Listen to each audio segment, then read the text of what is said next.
Hello बच्चों, चलिए प्रश्न पढ़ते हैं। प्रश्न हमें दिया है, किसी द्रव के हिमांक में से क्या तात्पर्य है।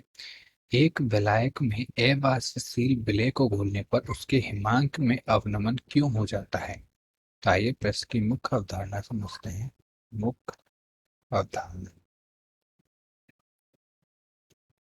देखिए हमसे प्रश्न में क्या पूछा है, हिमांक क्या कहलाता है। तो वह ताप जिस पर कोई द्रव अपने ठोस के साथ साम्यावस्था में रहता है, उस द्रव का हिमांक कहलाता है।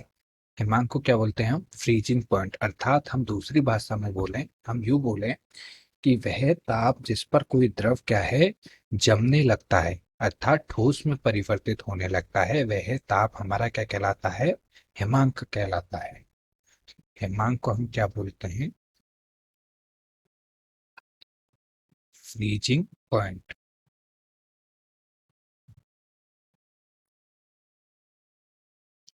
हम लिख सकते हैं कि वह ताप जिस पर कोई द्रव अपने ठोस अपने ठोस के साथ साम्यावस्था में रहता है, साम्यावस्था में रहता है, उस द्रव का क्या कहलाता है, उस द्रव का हिमांक कहलाता है। और हमसे प्रश्न पूछा है, यदि एक विलायक में अवाष्पशील विलेय को घोलने पर उसके हिमांक में अवनमन क्यों हो जाता है। तो हिमांक अवनमन इसलिए होता है, देखिए हिमांक पर क्या होता है, जो द्रव अवस्था में वाष्प दाब है, वाष्प दाब ये क्या है, द्रव अवस्था में, द्रव अवस्था में बराबर वाष्प दाब ठोस अवस्था में, ठोस अवस्था में जब दोनों वाष्प दाब बराबर हो जाती हैं तो वह बिंदु हमारा हिमांक बिंदु कहलाता है। लेकिन हम होता क्या है, अवाष्पशील विलेय मिलाने पर, अवाष्पशील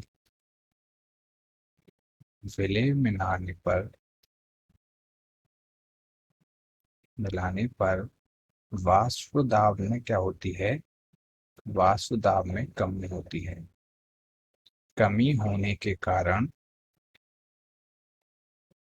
कारण हमारा क्या है, जो हिमांक हिमांक है, हिमांक बिंदु में भी क्या होती है, कमी होती है, में कमी होती है, कमी होती है। और इसलिए इसमें क्या होता है, हिमांक अवनमन। हिमांक में कमी उसे हम क्या बोलते हैं, हिमांक अवनमन कहते हैं। हिमांक अवनमन होता है। तो आशा करता हूँ आपको प्रश्न समझ में आया होगा। धन्यवाद।